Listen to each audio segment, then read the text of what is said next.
Hello and welcome to 28 Years Without Avatar. I'm your host, JC. I haven't seen Avatar, but we are changing that as we go along throughout the series. This time with episode 2, The Avatar Returns.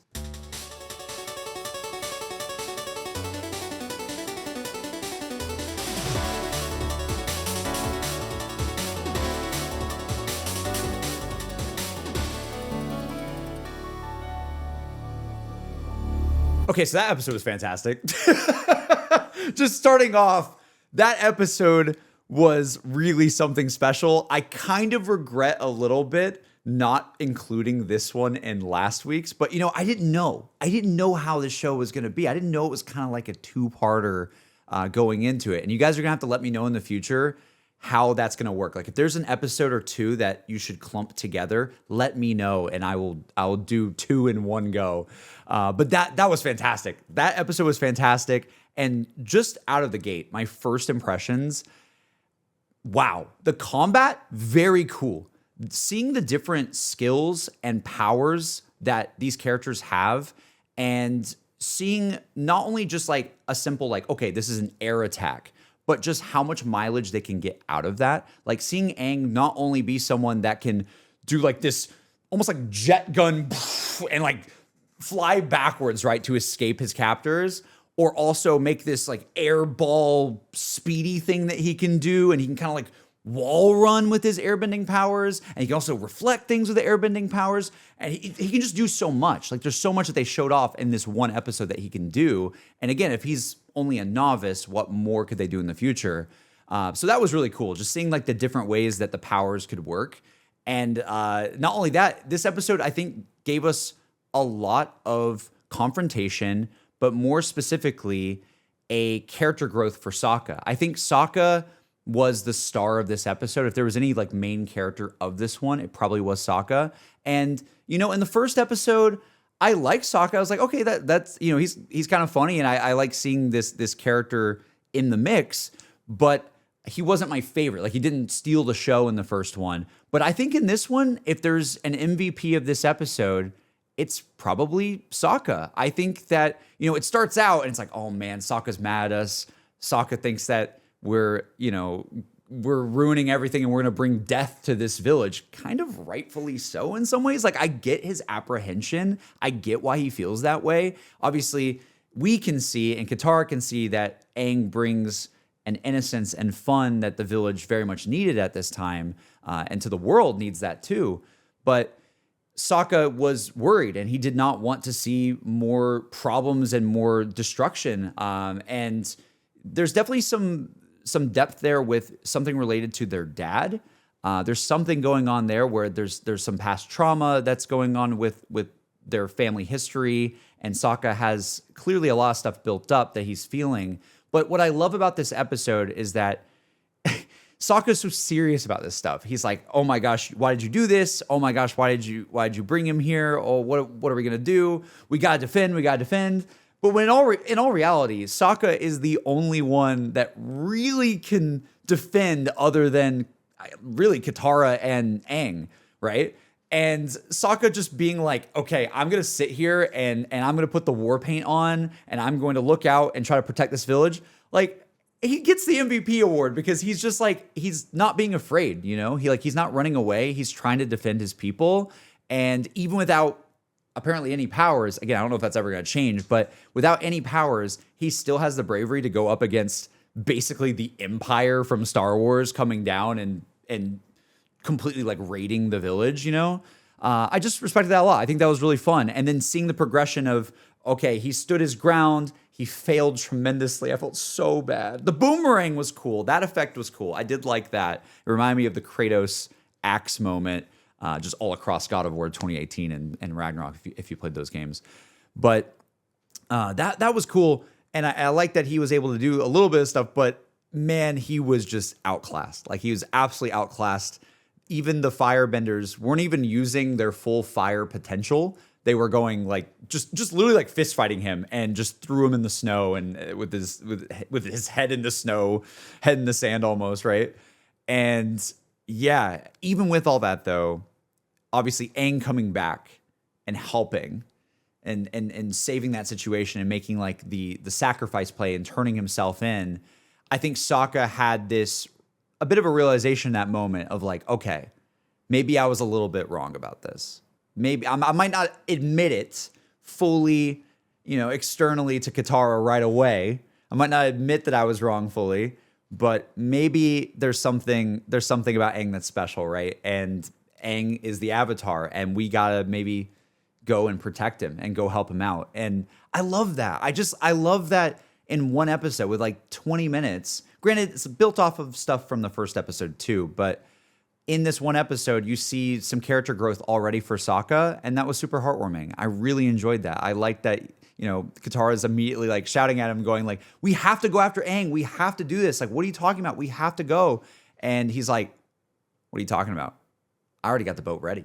I'm ready. Like, I'm down. Like, I kind of admit I was wrong a little bit. Like, that was cool. I liked that moment, and it made him a way more likable character for me immediately. And I think there's something charming about the fact that he just doesn't have the crazy powers that everybody else does, but he's still trying.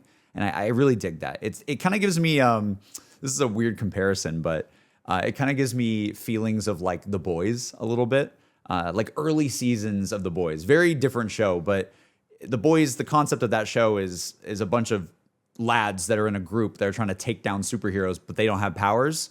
And that's like sort of the whole gimmick is like they're not super and they're trying to take down all the super people. And you're watching a show about people who aren't super, at least at the start. It changes a lot of the course of the show. But that's what Sokka kind of reminds me of. He's kind of got that charm to him because he doesn't have the craziness going on.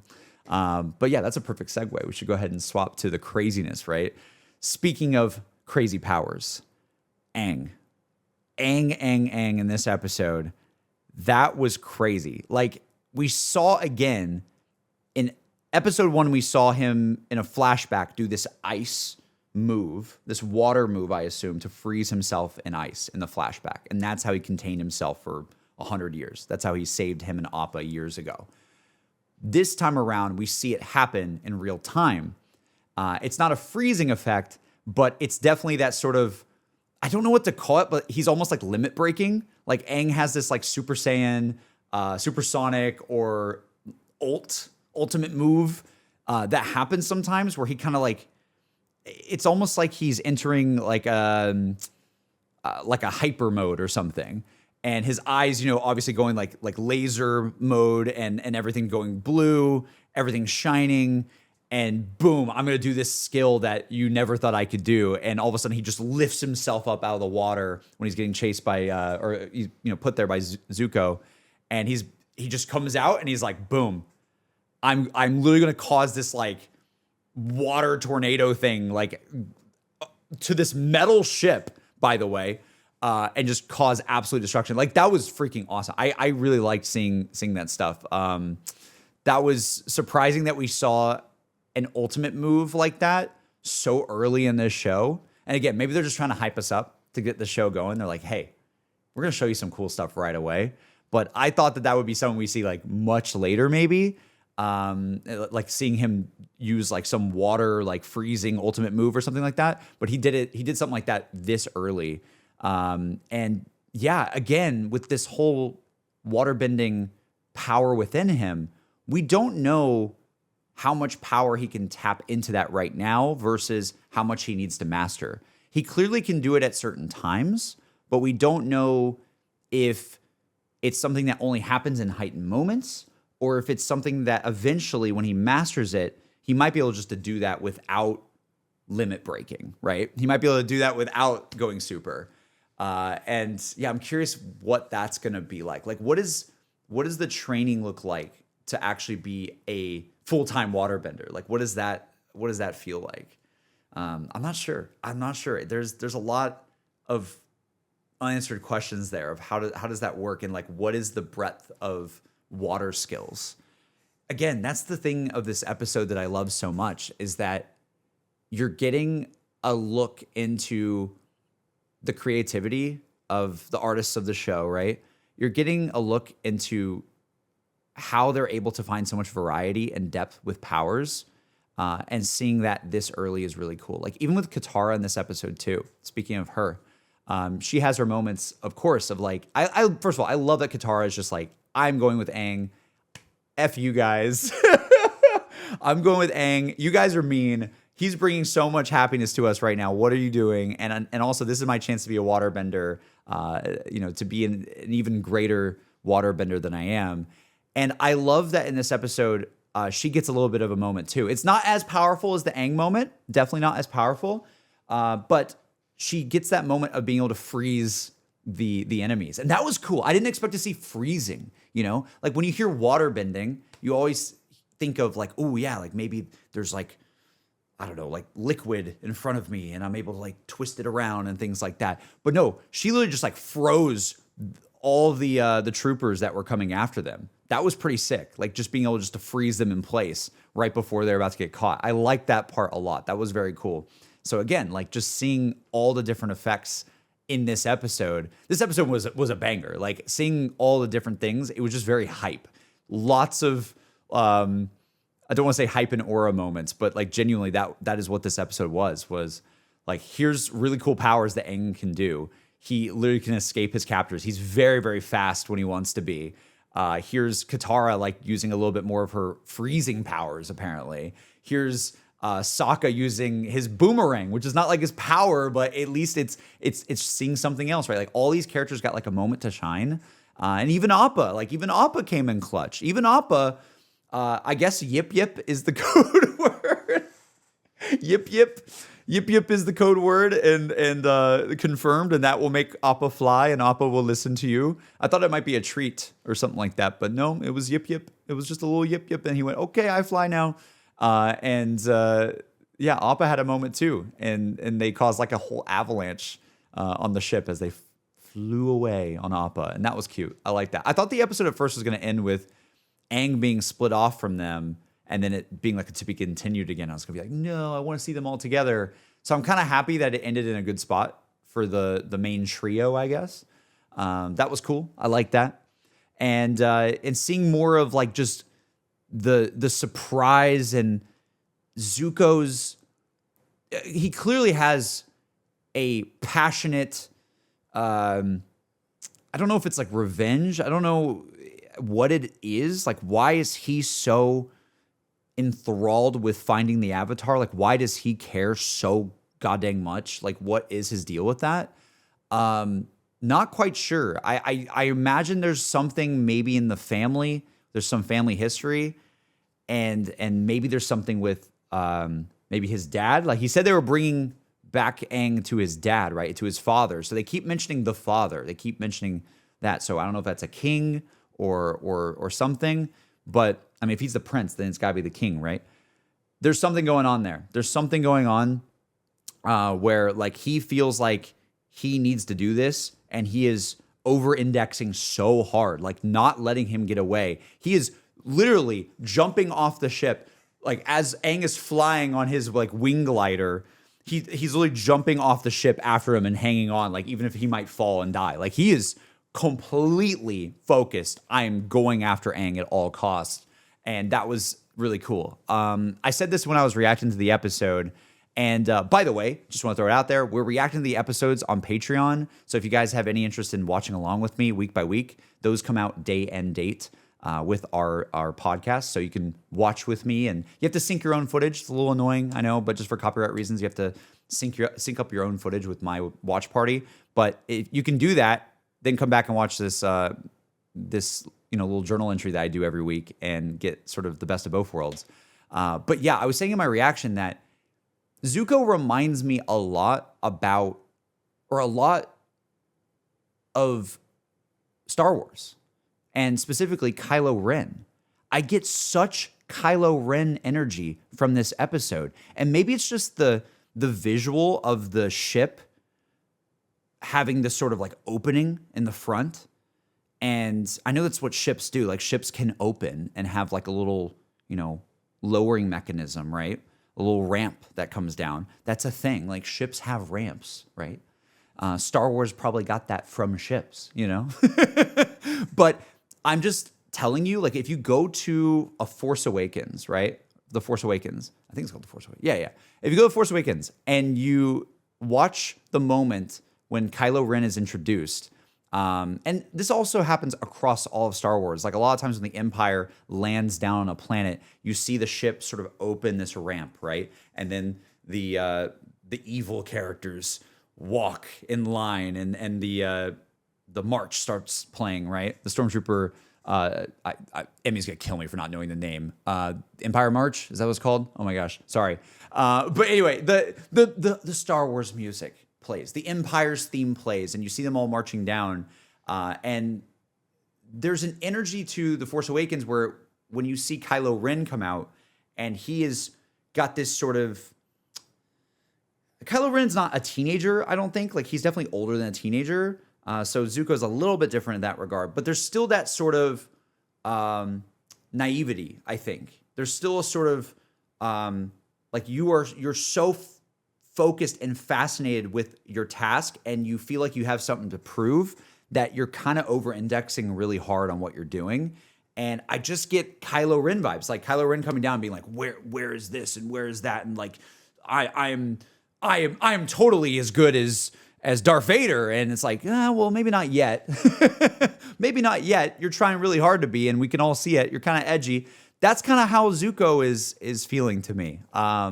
It feels like there's something to prove there, and it feels like he's going to fail sometimes because he is not going to know when to stop. He's not going to know when to stop, and that might end up in an error at some point. I will say this time around, I couldn't remember if this happened in the first episode, but I forgot regardless.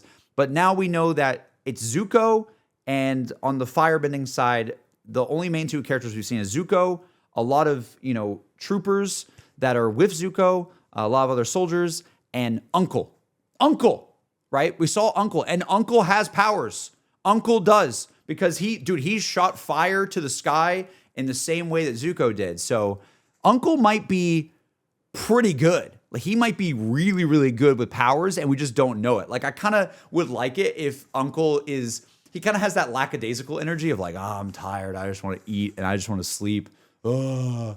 And then maybe he wakes up sometimes and it's kind of a bit of a comedic relief, but maybe if he locks in, he's actually insane, Think of, again, I don't know why I'm referencing Star Wars so much, but think of Yoda. Think of Yoda. Like sometimes Yoda's like being really, really slow, and you're like, yeah, Yoda, you're getting up there in age, man. Like, I don't know. Are you good? Like, can you fight? And then all of a sudden Yoda goes, let me throw down the staff for a second. Hold on. And he starts jumping around. That's how I feel like Uncle could maybe be in the future. Maybe we see Uncle pop off in a future episode. But again, what sucks is I'm interested in like all these characters, but I don't want to see people get hurt on the good guys' side. Like I don't want to see, obviously, the Ice Village. Thank God that it's okay. Thank God it's okay. Thank God Grandma's okay. That would have been really, really rough to have, just the whole village like die in the first episode or so. That would have been terrifying. Hopefully they're safe now because of everything that happened, and hopefully they don't blame the village for Aang and all of them getting away. That would be nice. I really hope so. I hope that they stay safe. But yeah.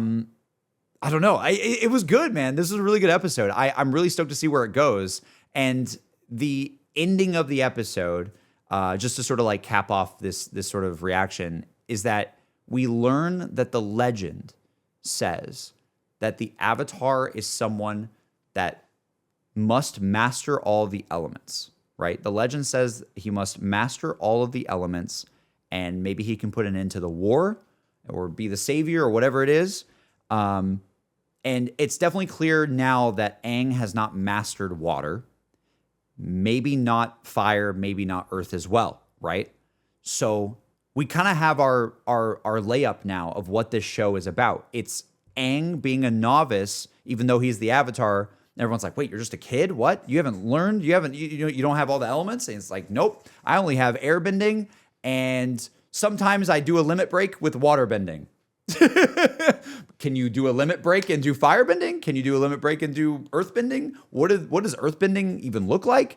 Not quite sure. We haven't seen any of that yet in the show, but we have our setup now. The setup is we're going to go on a journey and collect the Infinity Stones if you will, of the bending powers. And Aang needs to get all 4. And if he gets all 4, then maybe that's the end of the show. Like maybe that's where the whole journey of the show goes for. Because like this as well, we don't talk about it a lot, but this book, right? Episode 1 and episode 2 both have the same book title. It says Book Water, right? So that begs the question, like, okay, well, are we halfway through this season? Is that going to switch and it's going to go Book Earth, Book Fire, Book Air, like one of those 4? Like, is it going to just stay consistent with it's always like an element is like what the sort of, I don't know if it's like this, I don't know if it'd be the whole season. It might be more of a half block or something. But that would be interesting too, like to see like, okay, what's the next one going to be? And this one definitely seems like we're focusing more on water since that is the title of every episode. And these characters kind of come from the water tribe. So that's also cool too. It's like, where could this story evolve if the book changes? Like if the book changes in the title, what does that mean? Does that mean we're not even following Sokka and Katara? Maybe we leave them behind and maybe he goes and joins like earthbending people at some point. And that's like what another set of episodes is about. You know what I mean? Like how much of a mainstay, like I assume Katara and Sokka are in this show for a while. And I assume that like, even if they left the show, I think they would come back. But I'm curious of like, is the show following Aang on his journey to all these different like tribes and nations? Or is the show following Aang and Katara and Sokka, and I guess Appa as well, right? Is it following all 4 of them going to all these places? And we just always started with like the main group is just water, right? Mostly water benders. Well, I guess Sokka isn't, right? But he's from a water tribe. So you get what I'm saying, right? Like it feels like we're a majority of the characters right now are water characters, even if Sokka doesn't have the powers. And I wonder if they're going to offset that at some point, or if they're going to be like, okay, you completed the water thing, and Katara's maybe learned something too. Great, we're going to let Sokka and Katara kind of rest for a little bit as we get episodes somewhere else, and we learn about another group. It could work like that. I don't know. I'm just sort of spitballing like what the show is going to be formatted like in the future. Maybe we should like keep the lights maybe I'll change that light bar in the back to be blue or something. Because I normally have blue lights in this room anyway. But like for water, if every episode is going to be called Book Water, maybe we just keep the set in the background blue. And then if it ever changes, we switch the lights. That'd be kind of fun. So you guys know what episode I'm on, I guess. Yeah, I don't know. I'm just curious where it's going to go. I loved everything about this episode. There's so much to theorize about already. I think like the whole legend and everything is just so hype and exciting.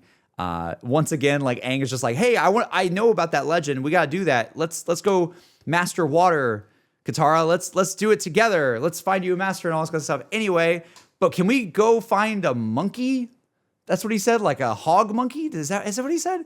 Let's go find some cool animals out there and have fun. It's like, wait, what? Like we almost just died. We gotta get this show on the road, dude. We gotta go. We have to master these elements now.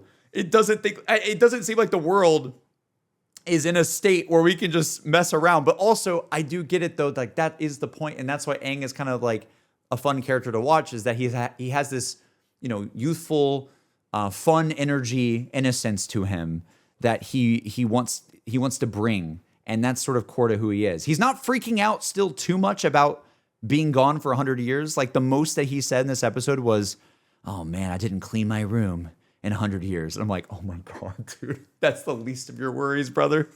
That's the least of your worries, man. What about all the people you knew? What about this?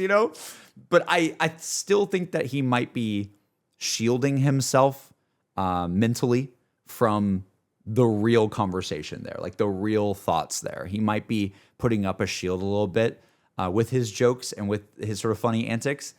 And I think he's going to probably process that a little bit more at some point, because it's just, I feel like you have to address it. Like you have to address the fact that like he, like where is his people? Like what happened to, like, you know, I don't know if he had friends or family or anything like that. They said he was raised by monks, right?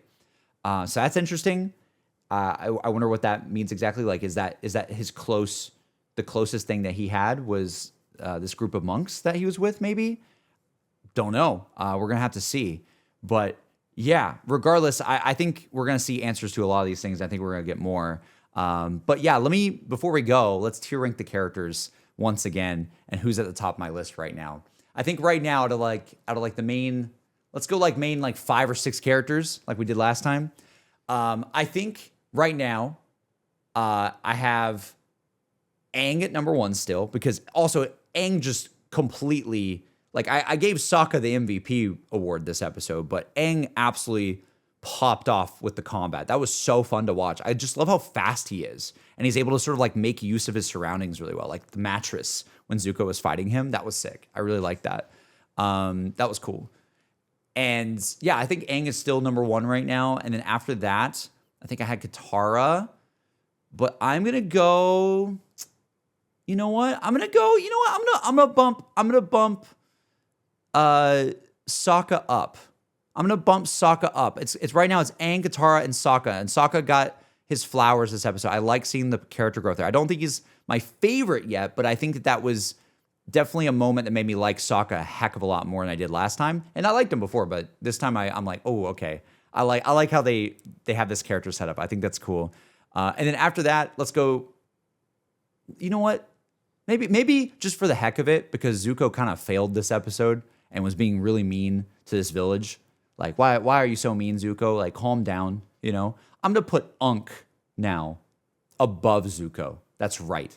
Aang goes above Zuko because we finally saw Aang use some fire powers as well.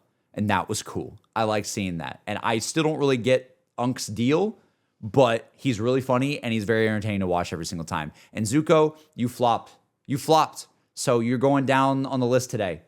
Appa is just, I don't know, sit somewhere else because Appa is just peak, okay? We love Appa. Appa came in clutch. Appa just needed to hear the words. Just say the words to Appa and Appa's got your back, you know? But yeah, that's my list right now. I like all the characters. This is more just to be funny, you know? But yeah, I like all the characters. It's been fun. I'm curious to see if Zuko, sorry. Did I say Sokka earlier when I was talking about Zuko? Oh, God. But yeah, I'm curious to see if Zuko, who's at the bottom of my tier ranking now, because he failed and he needs to be nicer. All right? Learn your lesson.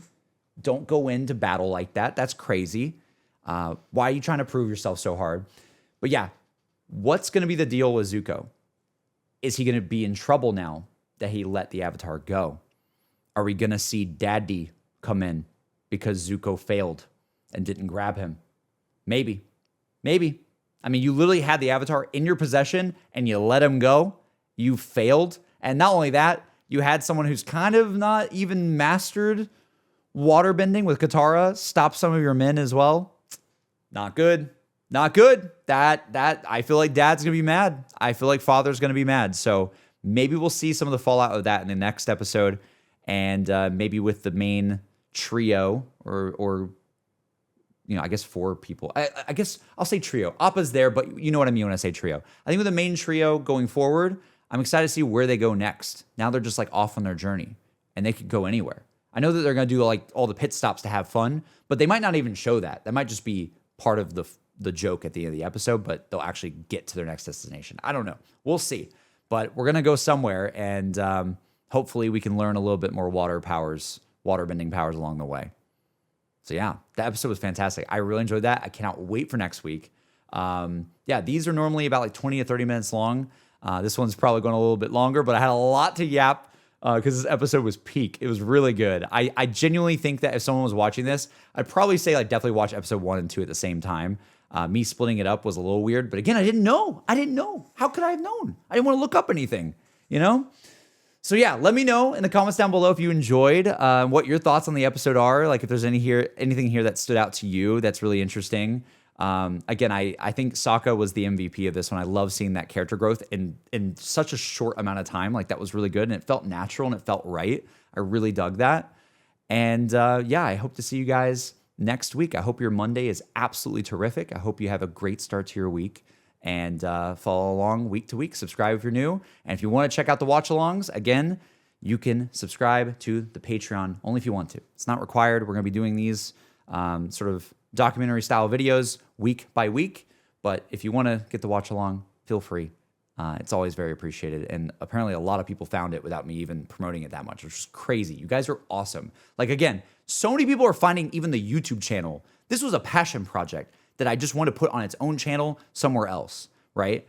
And you guys are like finding it. Like, it's weird. Like, it went out to the YouTube algorithm somehow. Like, somehow, some way, Avatar fans, you guys are finding this stuff.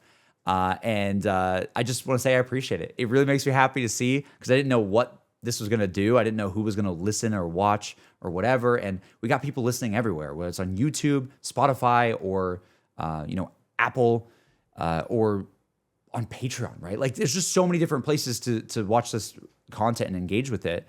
And you guys are just absolutely terrific. So thank you so much for that.